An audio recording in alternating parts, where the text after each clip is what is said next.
Cristo Rey Radio TV, predicando y celebrando el amor de Dios en todo tiempo y en todo lugar. Somos una iglesia católica apostólica antigua, no romana.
Muy buenas tardes, esto es Cristo Rey Radio TV.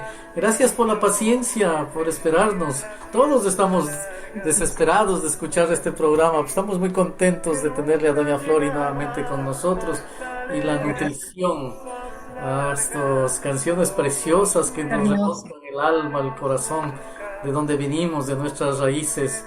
Nos da mucho gusto tenerla nuevamente en Cristo Rey Radio TV y vista y escuchada en el mundo entero. Doña Muchas gracias. ¿Cómo está usted? Muy bien, Padre Pablo. Aquí muy entusiasmada por tener el programa de hoy porque aparte de ser 5 de mayo, Sí, estamos festejando el 5 de mayo con este programa. Y en este día les expongo el tema del maíz, o específicamente la tortilla, porque como buena mexicana, pues la tortilla pues es muy mexicana. Entonces la variación que podemos tener con la tortilla es increíble y no podía haber estado mejor en un día como estos, porque ¿qué no hace con una tortilla? y además es genuina, ¿no? Es de México, eso. Es genuina, sí. De ningún otro lado, ¿no? Porque podemos hablar la tortilla, por ejemplo, en el Ecuador de papa, pero es otra cosa.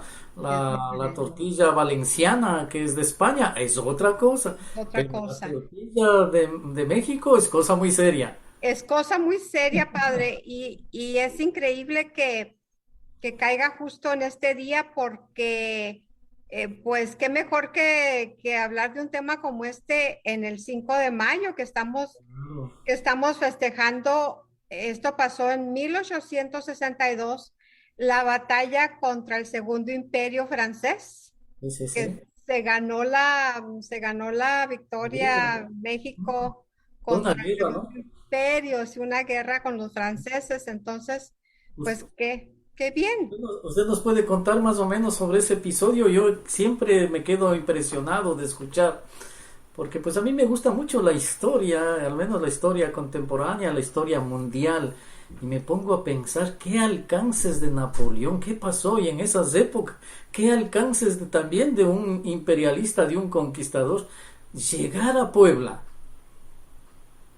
Napoleón. En Puebla, ajá. Napoleón Bonaparte, el francés, llegar queriendo conquistar México, no se llama eso audacia, qué terrible, ¿no? Qué temerario.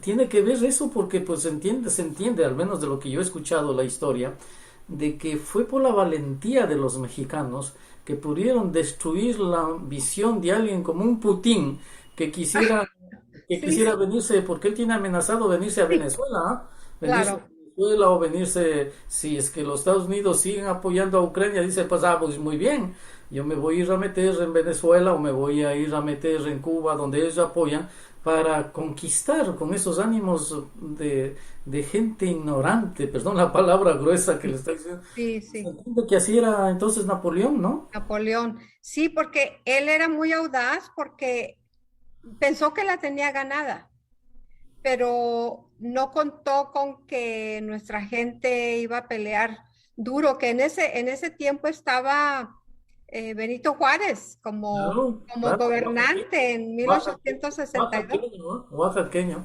Oaxaqueño, sí. Entonces, pues qué chasco el que se lleva, ¿no? Porque Qué mire, asco es la palabra, qué chasco, ¿no? qué chasco que se lleva porque pues le salió el tiro por la culata porque pues no fue así como él pensaba y pues perdió. Así es de que pues es un gran logro la victoria Sí, sí. y yo pienso que lo festejamos más acá en Estados Unidos que en México, Sí, que claro. en el mismo México.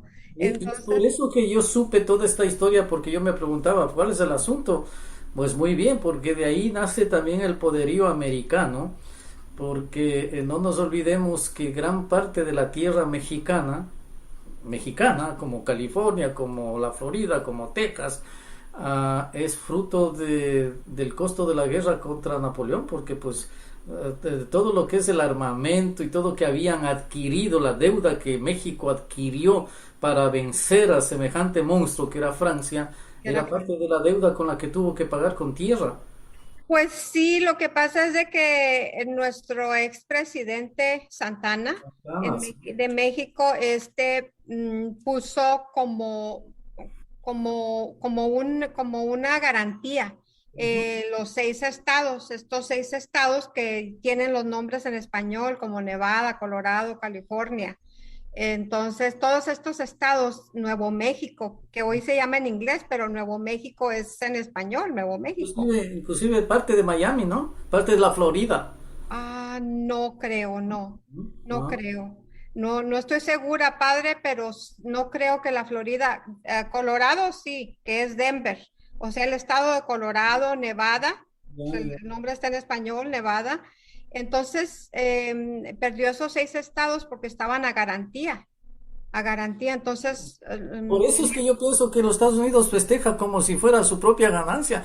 Fue su propia ganancia porque pues qué grandes estados que ahora son productivos, amorosos, los que defienden la patria americana son los que fueron parte de esta guerra contra Napoleón, ¿no? de esta guerra, sí, pero también Estados Unidos ha sido benévolo hasta cierto punto porque en ese tiempo que estos estados pasaron a ser parte de Estados Unidos, eh, los tomaron con todo y gente. Podían Claro. haber dicho, sálganse, sálganse todos, porque esto nos pertenece, y no lo hicieron. No, no, es que De ahí venimos servían los. mucho como ahora también. Sí, sí.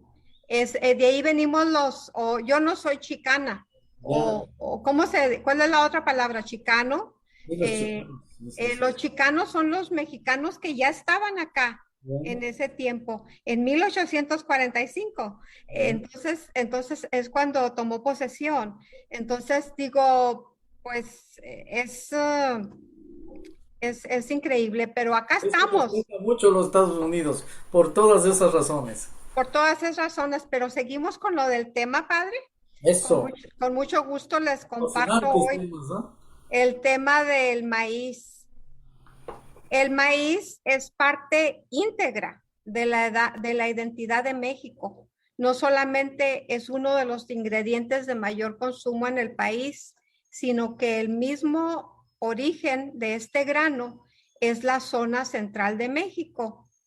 Se tienen los primeros rastros del cultivo intensivo del mismo durante la época prehispánica. Según algunos especialistas, se han incluso encontrado indicios de su cultivo desde 2500 años antes de Cristo.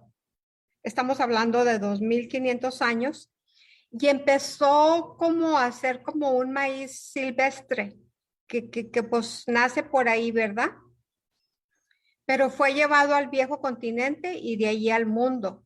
El maíz es un cereal que tiene la capacidad de adaptarse y crecer en climas totalmente diversos. Hoy se cultiva tanto en el continente americano como en Europa o Asia. La planta se compone de la raíz, el tallo, las hojas y la mazorca.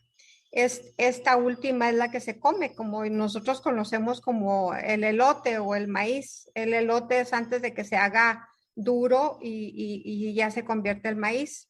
El maíz, con las características que conocemos ahora, es producto de la evolución de la especie silvestre llamada teocintle, la de genética más cercana a la planta cultivada. El teocintle, como otros cereales en el mundo, tenía características que la hacían atractiva para los grupos de cazadores-recolectores. Los que la buscaban por su abundancia, por lo relativamente sencillo que era retirar sus semillas, o sea, los granos, porque resultaban aptos para su consumo. Esta manipulación selectiva, en el caso de teocintle, enfocada en la recolección de los granos, fue dando lugar a modificaciones y hoy día se ha modificado, tenemos muchos tipos diferentes de maíz. Se ha modificado la estructura de la planta del maíz, que se convirtió en una de las que los granos no estaban cubiertos por gruesas membranas, sino por hojas y no se desprendían. Además, el tamaño de la mazorca era mayor y consecuentemente con más cantidad de granos. El hecho de que los granos no se desprendan solo de la mazorca hace la reproducción de la planta un aspecto que depende de la intervención del hombre, quien debe sembrarla en el suelo y vigilar y procurar su crecimiento. Pues primero se vuelve en elote, que es los elotes, los famosos elotes que ya conocemos todos. Lo más probable es que este proceso de domesticación haya tenido lugar en la región del río Balsas, que es en el estado de Guerrero, en México, aunque no se ha establecido con precisión cuándo ocurrió ni cuándo tomó ese proceso. Es posible suponer que fue uno bastante extenso. El proceso de ese maíz tiene que haber sido muy extenso. Las técnicas de cultivo en distintas regiones seguramente tomaron siglos o muchísimos años. No se exagera si se le considera como un evento fundador de las culturas de épocas posteriores, a partir de que su cultivo se convirtió en la actividad principal. Las sociedades nómadas de cazadores-recolectores se convirtieron en agrícolas y sedentarios gracias al maíz, porque la planta del maíz ha sido una de las primeras que hicieron a los nómadas y a los indios o a los indígenas de todos los lugares que se convirtieran en agricultores. Mi padre era un agricultor de Hueso Colorado, así es de que yo esto ya lo he vivido y fíjense la diversidad del maíz. Qué maravilla que si a una tortilla le pones comida, es un taco. Si lo metes en aceite caliente, es un taco dorado. De otra manera, pues sería un taco suave, ¿verdad? Pero si lo metes enrollado en el aceite, se llama flauta. Y si antes lo bañas en chile guajillo, es una enchilada. Ahora, si al taco le pones queso por dentro, es una quesadilla. Y si le pones la salsa y el queso gratinado por fuera, se convierte mágicamente en una enchilada suiza. Y cuando esa tortilla la pones en pedacitos, la metes en aceite y después le pones queso y chile arriba, se transforma en los maravillosos chilaquiles. Sin embargo, cuando la metes en el sartén y la bañas con frijoles, tienes unas deliciosas enfrijoladas, que yo las hago bastante seguido. Pero si en lugar de frijoles le pones salsa de jitomate, la has convertido en entomatadas. Si cortas tiritas y las metes en un caldillo de jitomate